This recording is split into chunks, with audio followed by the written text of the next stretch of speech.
Jesucristo, el Verbo viviente, es el único medio de salvación.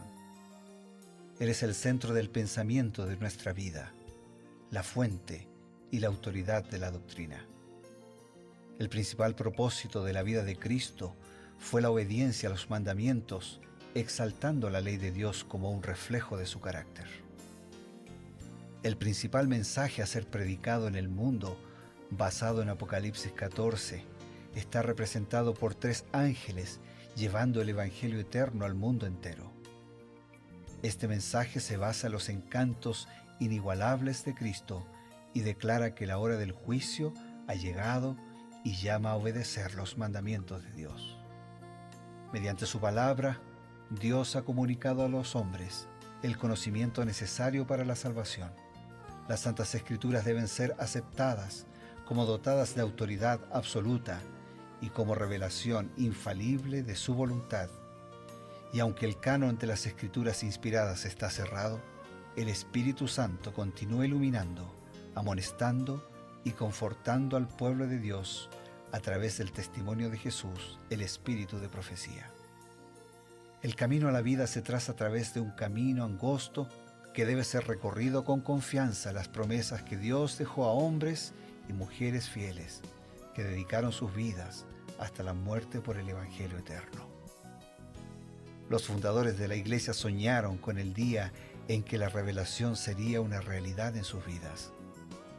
Miraron con los ojos de la fe a aquel día glorioso cuando finalmente la promesa sería cumplida en la venida magistral de Jesucristo a esta tierra para recompensar a cada uno según sea su obra.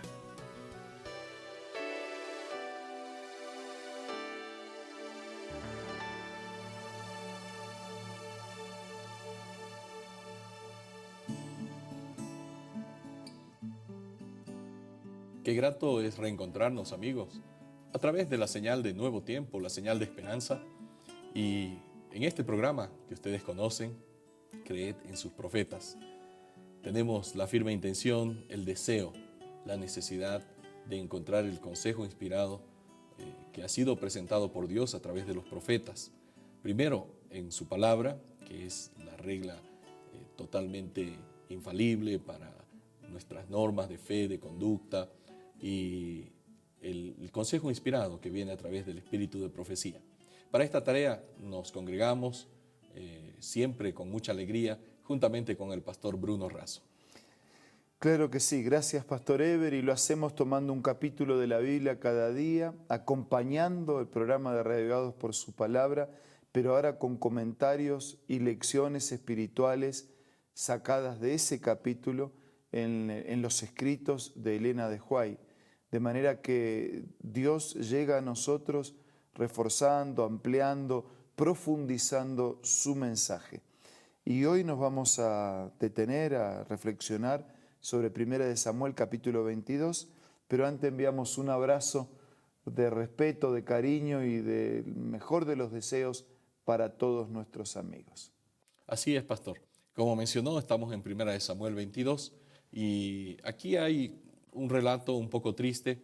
Nosotros vemos la intervención de un hombre, encima extranjero, que trabajaba para Saúl, ¿no? Estaba al servicio de Saúl. Se trataba de Doeg, uno de estos hombres que su intervención maliciosa provocó una acción altamente dañina ante los ojos de Dios y también ante los ojos de la sociedad. ¿Cómo amplía Elena White este incidente?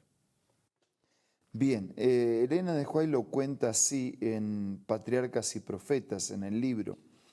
Afirmó Saúl a sus consejeros que se había tramado una conspiración contra él y ofreciéndoles ricos presentes y puestos de honor, los sobornó para que le revelaran quiénes entre su pueblo habían tratado amistosamente a David. Doeg, el edomita, se hizo delator.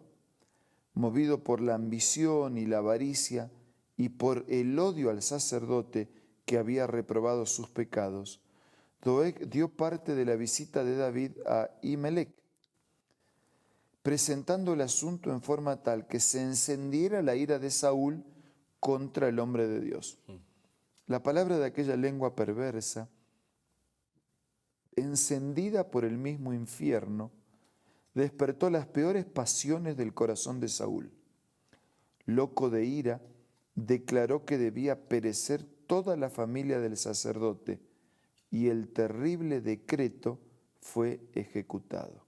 O sea, cómo una cosa va llevando a la otra, ¿no? La duda de Saúl, la envidia, la ambición del otro. Parece, alguien dijo que todas las personas tienen su precio, solo hay que averiguarlo, ¿no? Entonces ahí se juntó, ¿no? Uno que estaba listo para sobornar, el otro que estaba listo para ser comprado, el otro que tenía sus propias ambiciones. O sea, pero en el fondo que es una vida descentrada. Yo siempre digo eso, cuando Dios no está en el centro, la vida queda descentrada.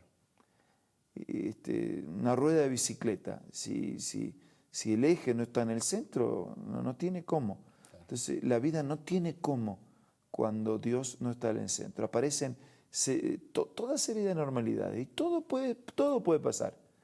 La envidia, la ambición, el odio, el ataque y más todavía. O sea, todo puede pasar cuando nuestra vida no está centrada en Dios, porque solo Dios puede centrar nuestra vida. La lengua de Doeg, el edomita, dice que era una lengua perversa encendida por el mismo infierno. Y la Biblia dice cuánto daño podemos hacer con ese órgano tan pequeño como es la lengua, ¿no?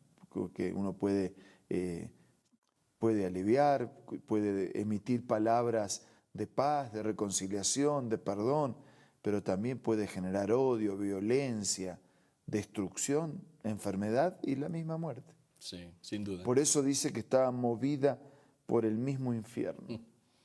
Qué cosa, ¿no? Gráfica, no hay cómo equivocarse.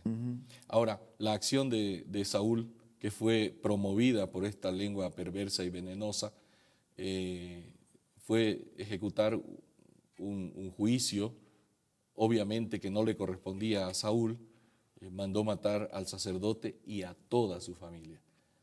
Aquí cabe una pregunta: ¿quién estaba detrás de estas pérfidas acciones de Saúl? Te contesto con la respuesta de Elena de Huay. Y a Nob, ciudad de los sacerdotes, la pasó Saúl a filo de espada, a hombres, mujeres y niños, hasta los de pecho, bueyes, asnos y ovejas, todo lo hirió a filo de espada. Esto era lo que Saúl podía hacer bajo el dominio de Satanás. Cuando Dios declaró que la iniquidad de los amalecitas se estaba rebosando y le ordenó que los destruyera totalmente, Saúl se creyó demasiado compasivo para ejecutar la sentencia divina y salvó lo que estaba dedicado a la destrucción. Pero ahora, sin ningún mandamiento de Dios, bajo la dirección de Satanás, podía dar muerte a los sacerdotes del Señor y llevar la ruina a los habitantes de Nob. Tal es la perversidad del corazón humano que ha rechazado la dirección de Dios. ¿Qué cosa? ¿Qué contraste, ¿no? Dice, en un momento en que Dios mismo pensó que la manera de terminar con el mal, la violencia, en grados tan extremos, era terminar, un juicio, ¿no? emitir y ejecutar un juicio y terminar con aquella maldad, Saúl se pone en lado de Dios, evalúa y piensa que no es necesario, que se puede arreglar de otra manera. Ahora, con los sacerdotes de Dios, sin que mediara ninguna orden ni ningún mandamiento de parte del Señor, y sin que hubiera ningún motivo, porque no eran una amenaza en absoluto, ahora él hace esa matanza, ¿no? Qué contradictorio el hombre, ¿no? El hombre estamos listos para rechazar lo que Dios con claridad nos dice, listos para hacer lo que yo quiero hacer, aunque se opone a la voluntad de Dios. Y después muchas veces de elegir mal, de actuar mal, de cosechar exclusivamente lo que sembramos, después allá en el final del camino, en medio del sufrimiento, el dolor, de la angustia, la gente suele decir, ¿y dónde está Dios? ¿No? O sea, encima después lo culpamos a Dios de todas las cosas desgraciadas que enfrentamos, que fue resultado de habernos independizado del consejo de Dios. O sea, Dios nos dice cómo actuar, nosotros actuamos a nuestra manera, generamos complicaciones y después le echamos a Dios la culpa por esas complicaciones. Esa ha sido muchas veces la conducta, y yo insisto, no solo ha sido la conducta de ellos, sino que muchas veces es también, infelizmente, nuestra conducta. Por eso, más que echarle la culpa a Dios de las cosas que enfrentamos, ¿por qué mejor no pedirle que nos ayude a vivir a su manera? Y si así todo tenemos que enfrentar dificultades, las enfrentaremos con otras fuerzas, con otra compañía y con otra seguridad, además de evitarnos mucho dolor, que generalmente suele ser el resultado de habernos soltado de la mano del Señor. Qué triste que Saúl mostró una falsa misericordia cuando tenía que ser muy tajante en ejecutar la orden de Dios, porque ya había un juicio ejecutivo, porque Dios sabe la condición que tenían los amalecitas. Pero él, dándoselas de bueno por encima de Dios, más bueno que Dios, decide salvar a los amalecitas y ejecutar un juicio durísimo contra su propio pueblo y contra hombres de Dios.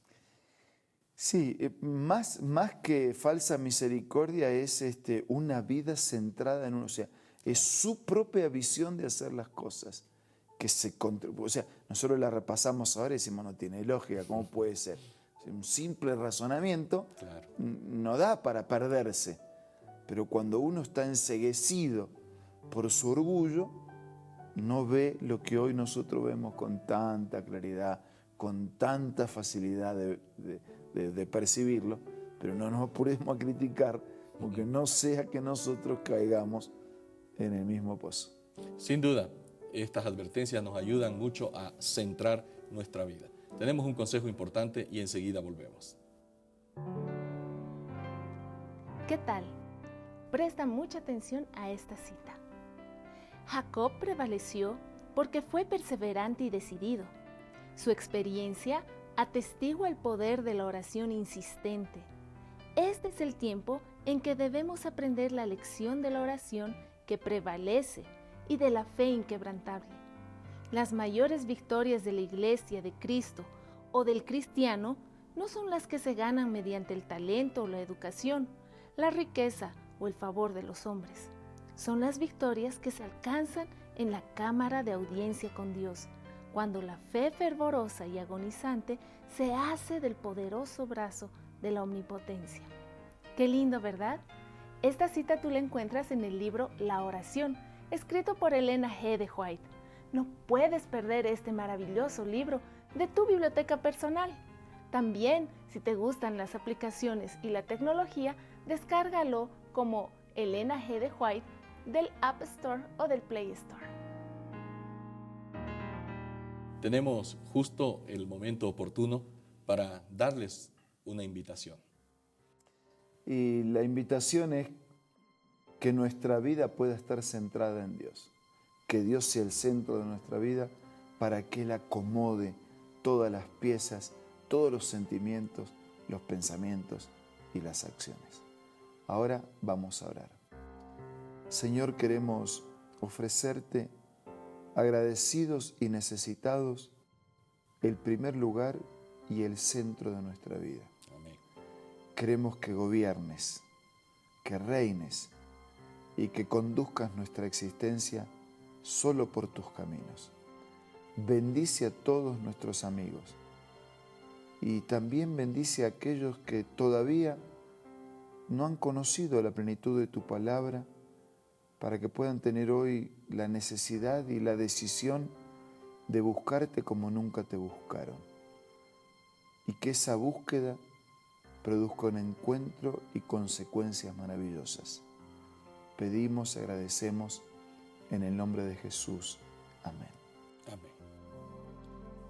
Agradecidos a Dios por haber tenido esta oportunidad de encontrarnos aquí en Creed en sus Profetas, nos despedimos. Será hasta mañana.